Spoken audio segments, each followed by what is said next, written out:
మరి దీని వెనకాల ఆంతర్యం ఏంటి? నరుని కష్టమును బట్టి ఐశ్వర్యవంతుడు కాదు, యెహోవా ఆశీర్వాదము ఐశ్వర్యం ఇచ్చును. ఈ మాట ఎంతమంది నమ్మగలుగుతారు?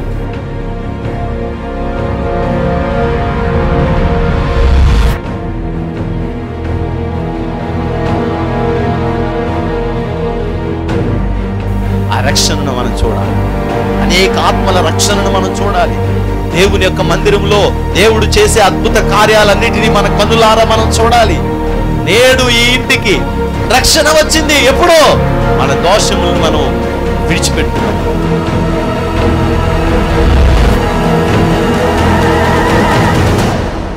నీ పాపములు శారీరకంగా మరలా చేయకుండా సిద్ధపడి, నువ్వు ఇదిగో నా పాపాన్ని నేను వదిలిపెట్టేశాను, ఇదిగో నేను స్తుతిస్తున్నాను, నేను తప్పు చేశాను ప్రభా అని నువ్వు ఎప్పుడైతే వదిలేసి దేవుని దగ్గర ప్రార్థన చేయడం మొదలుపెడతావో, పరిశుద్ధాత్మ అగ్ని వచ్చి నిన్ను తాకి శుద్ధి చేసి ఈ పాపములో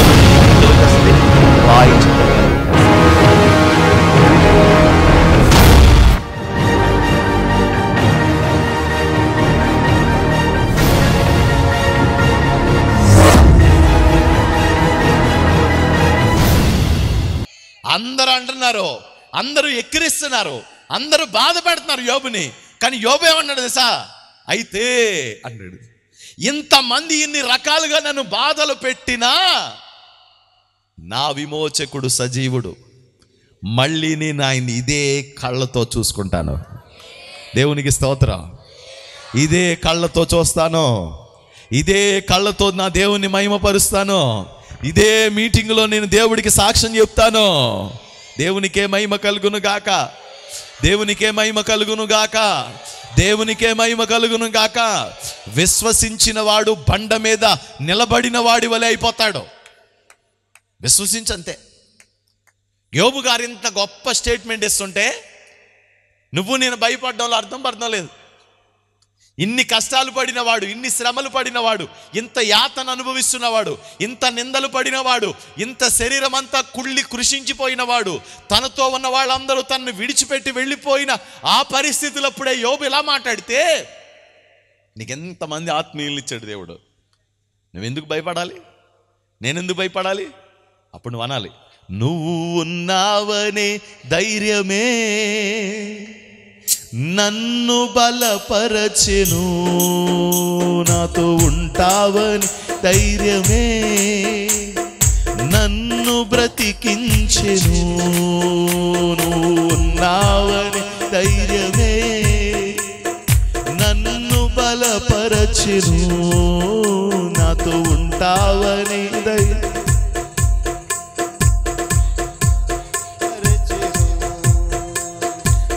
నీటితో గుండె బరువెక్కినా, ఆదరణ కరువైనా, వారే నన్ను వెలివేసిన, ఒంటరిని చేసిన, నీటితో గుండె బరువెక్కినా, ఆదరణ కరువైనా, నా వారే నన్ను వెలివేసిన, ఒంటరిని చేసిన, నువ్వు ఉన్నావని ధైర్యమే నన్ను బలపరచెను, నాతో ఉంటావని ధైర్యమే నన్ను బ్రతికించెను. నువ్వు ఉన్నావని ధైర్యమే నన్ను బలపరచెను, నాతో ఉంటావని ధైర్యమే నన్ను బ్రతికించెను. నువ్వు ఉన్నావని ధైర్యమే నన్ను బలపరచెను, నాతో ఉంటావని ధైర్యమే నన్ను బ్రతికించెను. హల్లెలూయా, హల్లెలూయా. అప్పుడు నువ్వు అనుకోవాలి, నువ్వు ఉన్నావు ప్రభా, నువ్వు నాకు ఉన్నావు, నేను తప్పక సహాయాన్ని పొందుతాను, తప్పకుండా నేను జవాబును పొందుతాను, తప్పకుండా చూస్తాను. నేను చెప్తాను అందరికీ, నా విమోచకుడు సజీవుడని చెప్తాను. నా విమోచకుడు ఖచ్చితంగా చెప్తాను నేను. ఈరోజు ఈ కూడికలో మీ హృదయంలో ఇదే స్థిరపరచుకోండి. నేను దేవుని కార్యాన్ని చెప్పే రోజులు రాబోతున్నాయి. ఆయన మహిమాన్వితమైన శక్తిని నేను బయలుపరచాలి. మీరు అనుకోకండి ఏదో చిన్నపాటి మేలు నాకు రావాలని కాదు. నేను ఆయన మహిమను వివరించే అంత గొప్ప సాక్ష్యం నా ద్వారా దేవుడు చెప్పించాలి. ఆయన మహిమను చెప్పాలి. నేను ఆ రోజు నా మాటలు విన్న వాళ్ళందరికీ ఆశ్చర్యం కలగాలి. ఏంటి వీళ్ళ దేవుడు వీళ్ళ పక్షంగా ఇంత గొప్ప కార్యం చేశాడా అన్నంత గొప్ప కార్యం కనపడాలి నీ జీవితంలో. నిరాశ, నిస్పృహ, వేదన, భయం, ఏం చెయ్యాలో అర్థం కాని నిస్సహాయమైన జీవితం. అయితే ఒకడి మాట నీకు మళ్ళీ నూతన జీవాన్ని, నూతన జీవితాన్ని ఇస్తుంది. కృంగిపోయిన మనస్సులకి ఆ మాట ఒక ఆదరణ కలిగజేస్తుంది. ఎటెల్లాలో దారి తోచని ఎడారిలో ఉన్నవాడికి ఆ మాట ఒక నిండైన శక్తిగా మారిపోయి వాడిని ముందుకు నడిపిస్తుంది. భయం నిన్ను చంపేస్తుంది, ధైర్యం నిన్ను బతికించి ముందుకు తీసుకెళ్ళిపోతుంది. దేవుడు నీకు భయపెట్టాడు, ధైర్యంగా ఉండంటాడు. భయపెట్టాడు దేవుడు భయపెట్టాడు. నీ వంక చూసి నువ్వు దశమ భాగం అయి తెచ్చేవట్లేదు కదా, ఆ శాపాలు నీకు అలాగే వస్తాయి అని దేవుడు అంటాడు. నిన్ను అంటాడా? నువ్వు కానుక ఇవ్వట్లేదు కదా, ప్రథమ ఫలాలు ఇవ్వట్లేదు కదా నాకు అంటాడా దేవుడు? దేవుడు నన్ను ముష్టోడా, అడుక్కుంటాడా? నువ్వు ఇస్తే నువ్వు ఇచ్చే 10 రూపాయలు 20 రూపాయలు దేవుడికి అక్కడ ఏమైనా గుడి కట్టుకుంటాడా దేవుడు? అవి ఏం అవసరం లేదు దేవుడికి. అవి అసలు చాలా చీప్ విషయాలు దేవుడికి. అవేమి నిన్ను అడగడు దేవుడు. దేవుడు నీతో మాట్లాడతాడో నేను విడిపిస్తాను, నువ్వు నా మాట వింటే ఖచ్చితంగా నీకు సహాయం చేస్తాను. తప్పిపోయినోడు కథ నేను చదువుతున్నప్పుడు ఆ సందర్భంలోకి వచ్చినప్పుడల్లా నాకు ఆ స్టోరీ కళ్ళకు కనపడుతూ ఉంటుంది. అక్కడ ఏముంటుందంటే తన కొడుకు కోసం వచ్చేస్తాడని ఎదురు చూస్తున్నాడంట. తన కొడుకు వచ్చేస్తాడని మళ్ళీ ఏం చేస్తాడంట, ఎదురు చూస్తూ ఉన్నాడంట. వాడు వస్తాడో, ఎలా వస్తాడో తెలీదు, ఏ స్థితిలో వస్తాడో తెలీదు, ఎలా పాడైపోయి వస్తాడో తెలీదు, కానీ రావడం మాత్రం ఖచ్చితంగా వస్తాడంట. ఎదురు చూస్తున్నాడంట తన కొడుకు కోసం. వాడు వస్తే వాడు ఏ సమయంలో వచ్చినా ఆడు అక్కడ గడప దగ్గరికి వచ్చి వెనక్కి వెళ్ళిపోకూడదు. నేను వాడిని చూసి నా 2 చేతులు చాపి వాడిని హత్తుకుని లోపలికి తీసుకుని వెళ్ళిపోతాను అని ఎదురు చూస్తూ ఉన్నాడంట. నీ దేవుడు నిన్ను తోసేడు, నీ దేవుడు నిన్ను విడిచిపెట్టాడు. రాత్రికాల సమయంలో దేవుడు ఒక అద్భుతమైన విషయాన్ని మనతో మాట్లాడాడు. ఏ లేవి అయితే తృణీకరించబడ్డాడో అదే లేవి తిరిగి ఒక ఉన్నతమైన ఘనమైన స్థానాన్ని పొందుకున్నాడు. ఏ లేవి అయితే శపించబడ్డాడో అదే లేవి అందరినీ ఆశీర్వదించే గుంపులోకి దేవుడు తీసుకుని వెళ్ళిపోయాడు. నీ మనస్సు గనక దేవుడికి ఇచ్చి తిరిగితే వెనువెంటనే దేవుడు తన కార్యాన్ని చేయడానికి కూడా నీ వైపు దేవుడు తిరిగిపోతాడు. తప్పకుండా నీకు సహాయం చేస్తాడు, తప్పకుండా నీకు మేలు చేస్తాడు. దేవుని మాట నీకు గొప్ప ధైర్యము, నిబ్బరము, నిరీక్షణ కలిగించునుగాక. ఆమేన్, హల్లెలూయా. ఒక కుటుంబము ఒక ఊరిలో ఉందంట. చాలా సంవత్సరాల క్రిందట, చాలా వెనక్కి నేను ఈ మాట చెప్తున్నాను అన్నమాట. ఆ రోజుల్లో ఆ భార్య, భర్త, ఒక కూతురు వాళ్ళకున్నారట. వీళ్ళు చాలా సంతోషంగా జీవనాన్ని కొనసాగిస్తున్న సమయంలో ఈమె అనుకోని రీతిగా ఒక రోజు బలహీనరాలైందంట. బలహీనరాలైతే ఆ బలహీనమైన పరిస్థితుల్లో హాస్పిటల్ తీసుకెళ్ళి టెస్ట్ చేయితే డాక్టర్లు చెప్పారంట, ఈమె గురించి మాకు కొంచెం డౌట్గా ఉంది, ఈమెని సిటీకి తీసుకెళ్ళండి, అక్కడ చూపించండి అని చెప్పి పంపించారట. సరే అక్కడ తీసుకెళ్ళాడు, కొంచెం అప్పు చేసి తీసుకెళ్ళిన తర్వాత అక్కడికి వెళ్ళిపోయిన తర్వాత అంతా చూసి, అయ్యా ఈమెకి ప్రమాదకరమైన వ్యాధి వచ్చింది, ఈమె క్యాన్సర్ వచ్చింది, ఈమె తొందరలోనే చచ్చిపోతుంది అని చెప్పారట. ఒకవేళ ఈమెను కొన్నాళ్ళు మీరు బతికించుకోవాలి అనుకుంటే కనుక ఈమెకు వైద్యం చేయించుకోవాలి, మీకు దానికి కావాల్సిన డబ్బు ఎంత ఖర్చు అవుతుందని చెప్పారట. సరే వీళ్ళు వచ్చేసారు, బాధపడితే ఏడుస్తున్నారు. ఇంటికి ఒక అతను వచ్చాడు. వచ్చి, ఏంటి అంకుల్ గారు ఏంటి అన్నాడు. ఇదమ్మా పరిస్థితి, ఇలా అయిందని. ఇలాంటి పరిస్థితుల్లో డబ్బుల గురించి ఆలోచిస్తారా మీరు? డబ్బుల గురించి ఏం ఆలోచించొద్దు, ఈ డబ్బులు పట్టుకెళ్ళండి అని కొంత డబ్బులు ఇచ్చాడు. వీళ్ళ డబ్బులు తీసుకున్నారు, వెళ్ళారు, వెళ్ళి వైద్యం చేయించారు. మరలా వచ్చారు, డబ్బులు సరిపోలేదు, మళ్ళా డబ్బులు పట్టుకెళ్ళారు. ఇతను ఇస్తా ఉన్నాడు. ఓ రోజు వాళ్ళు తీర్చలేనంత పెద్ద మొత్తం అయిపోయింది, వీళ్ళు చచ్చిపోయింది. వీళ్ళు ప్రభుని ఎరిగిన వాళ్ళే, ప్రభుని తెలిసిన వాళ్ళే, ఆ ఊళ్ళో వాళ్ళే ప్రభుని తెలుసుకున్నవాళ్ళు.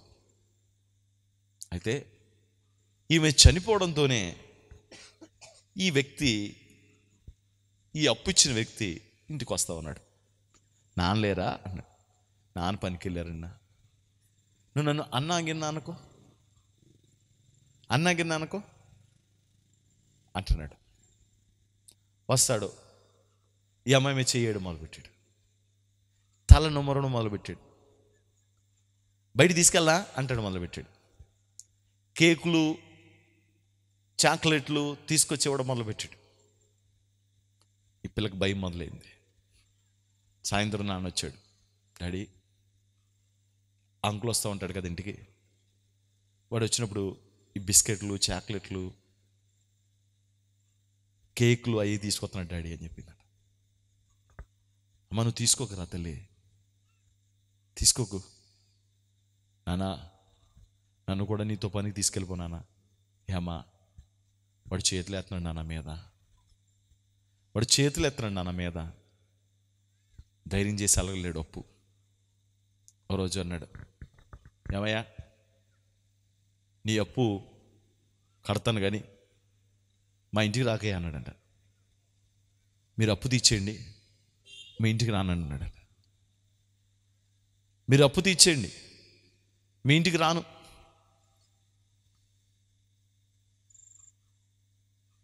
తర్జన పడుతుంది. ఇంకా ముదిరిపోతున్నాడు,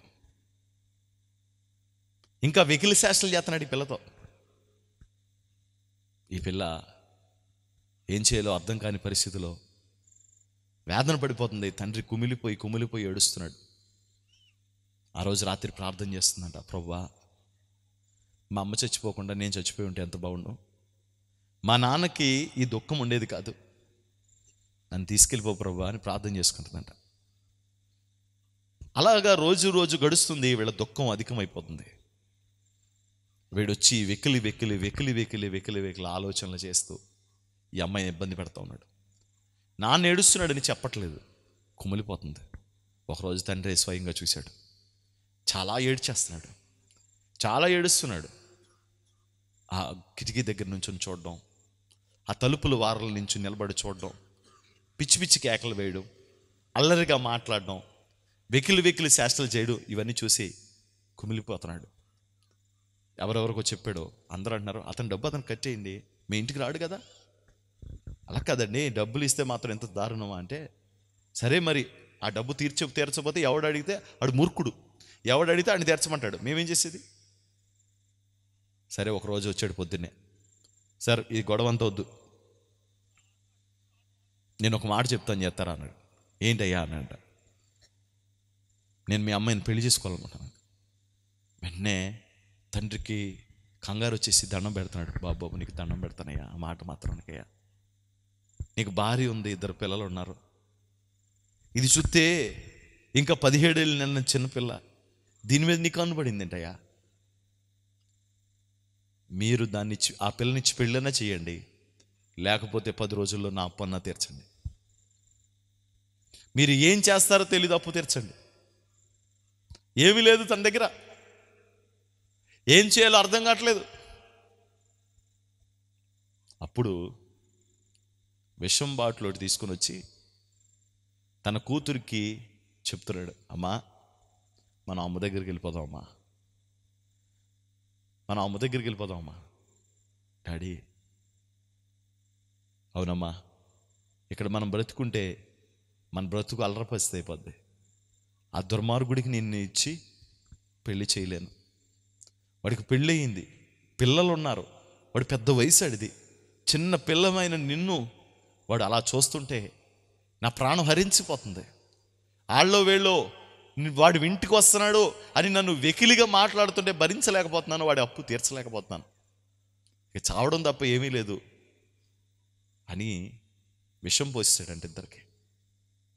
అప్పుడు ఆమె అంటుందంట, డాడీ వాడు 10 రోజులు టైం ఇచ్చాడు కదా డాడీ, ఈ 10 రోజుల్లో ఎవరొకరిని అడుగు డాడీ, మనం చచ్చిపోద్దు డాడీ, మనం బ్రతుకుదాం డాడీ, నాకు బ్రతకాలని ఉంది డాడీ అంటుందంట.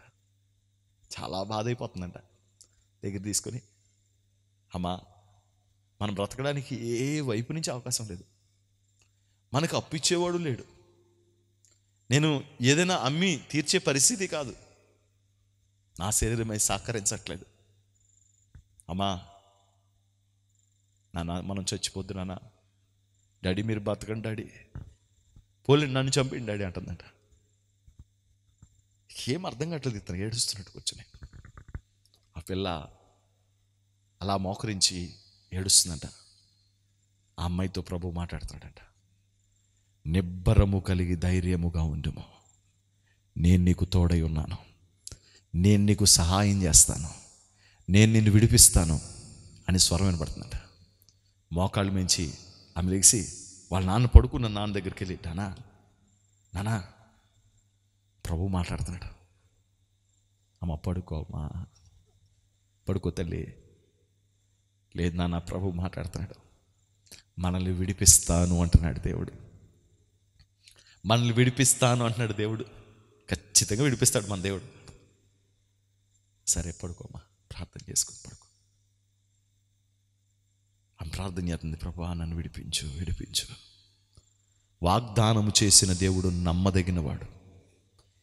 నీకు నాకు వాగ్దానం ఇచ్చాడు చూసారా, ఆయన అపనమ్మకస్తుడు కాదు, నమ్మదగిన దేవుడు. అనండి గట్టిగా, చెప్పండి గట్టిగా.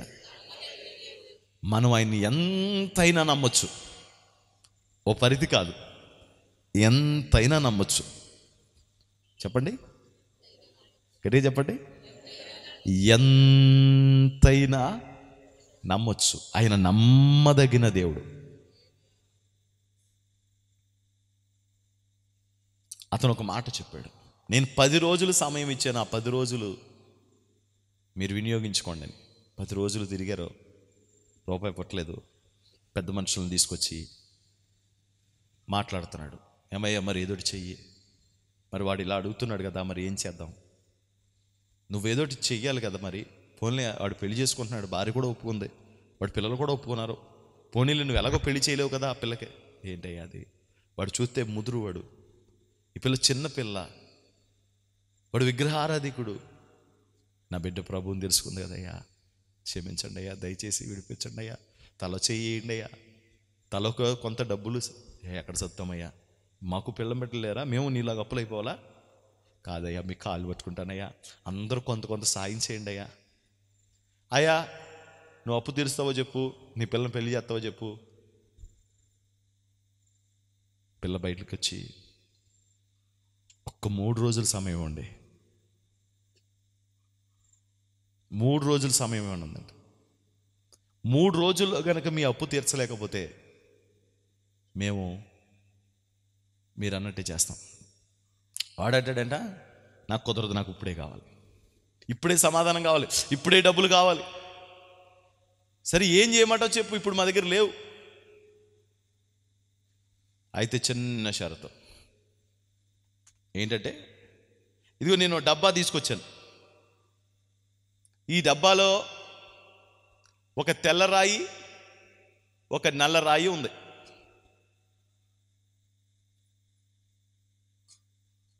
నువ్వు ఈ డబ్బాలో చెయ్యి పెట్టి ఒక రాయి తీ.